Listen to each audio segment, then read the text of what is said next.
সবাইকে স্বাগত জানাই আমার আজকের পর্বে। আজকের রেসিপিতে থাকবে মাত্র একটি ডিম দিয়ে নরম তুলতুলে সফট কেক, তাও আবার চুলায় তৈরি। এক ডিম দিয়ে যদি পারফেক্টভাবে কেক তৈরি করতে পারেন তবে প্রয়োজনে ডিমের সংখ্যাটা বাড়িয়ে নিতে পারবেন নিজের সুবিধে মতো। আশা করছি আজকের রেসিপিটি দেখার পর স্পঞ্জ কেক তৈরি করতে কারোই কোনো অসুবিধে হবে না। কেক তৈরি করার উপকরণগুলো এখানে গুছিয়ে নিয়েছি। এখানে নিয়েছি 1/3 কাপ ময়দা, হাফ চা চামচ বেকিং পাউডার, 1 টেবিল চামচ গুঁড়ো দুধ, 1/4 কাপ সয়াবিন তেল, তবে এখানে সয়াবিন তেলের পরিবর্তে গলানো বাটারও ব্যবহার করতে পারবেন। এখন চিনির পরিমাপ করার জন্য ময়দাগুলোকে অন্য একটা বাটিতে উঠিয়ে নিয়ে ওই কাপেরই 1 কাপ থেকে একটু কম চিনি নিয়েছি। আর যেটা লাগবে একটা বড় সাইজের ডিম। প্রথমে আমি ময়দার সাথে গুঁড়ো দুধ আর বেকিং পাউডার মিক্স করে এক সাইডে রেখে দিব।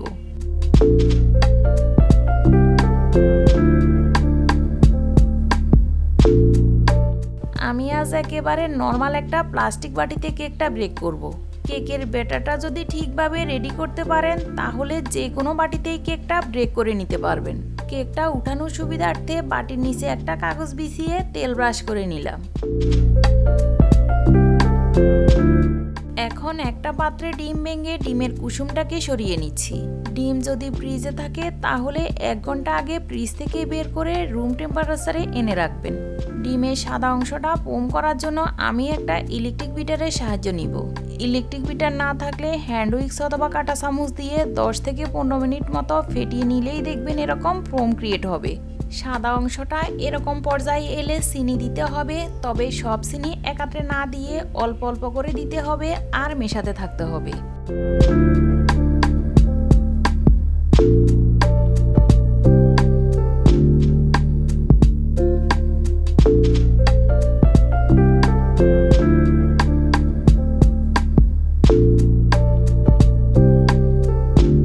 ফোমটা যখন এরকম স্টিকি হয়ে যাবে উপরের দিকে উঠিয়ে দৌড়লেও দেখবেন ঢলে পড়বে না, অথবা বাটিটা কাত করে দৌড়লেও দেখবেন নিচে পড়বে না। এ পর্যায়ে আসলে ডিমের কুসুমটা দিতে হবে।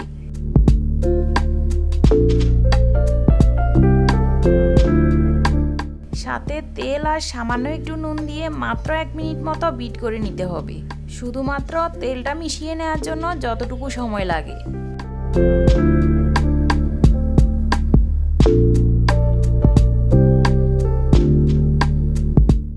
এবার শুকনো উপকরণগুলোকে একটা চালনির সাহায্যে সেলে দিতে হবে, তবে একবারেই না দিয়ে 2-3 বার করে দিয়ে এক পাশ থেকে ঘুরিয়ে ঘুরিয়ে আস্তে আস্তে মেশাতে থাকতে হবে। দুদিক থেকে মেশালে কিন্তু ডিমের ফোমটা নষ্ট হয়ে যাবে, তাই যে দিক থেকেই মেশান না কেন যে কোনো এক দিক থেকে ঘুরিয়ে ঘুরিয়ে মেশাতে হবে।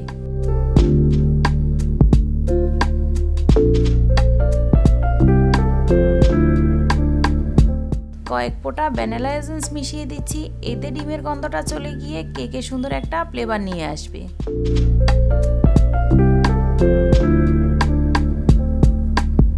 ফাইনালি সব কিছুকে মেশানো হয়ে গেলে রেডি করে রাখা মোল্ডটার মধ্যে নিয়ে নিচ্ছি।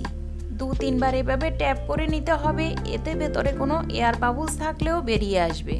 কেকটাকে বেক করার জন্য আগে থেকে চুলায় একটা পাত্র বসিয়ে প্রিহিট করে নিয়েছি। সাবধানে কেকের বাটিটা বসিয়ে দিয়ে পাত্রের ঢাকনাটা লাগিয়ে দিতে হবে। আর ঢাকনার গায়ে যদি কোনো ছিদ্র থাকে ছিদ্রটা বন্ধ করে দিয়ে চুলার লো হিটে কেকটাকে বেক করে নিতে হবে 30 মিনিট মতো।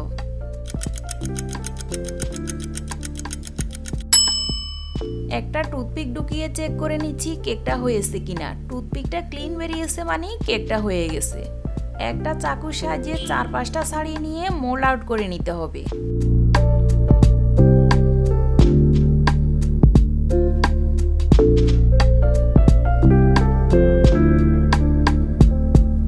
কেকে খুবই সুন্দর ব্রাউন কালার এসেছে, আর কেকটা কতটা স্পঞ্জি হয়েছে দেখে নিশ্চয়ই বুঝতে পারবেন।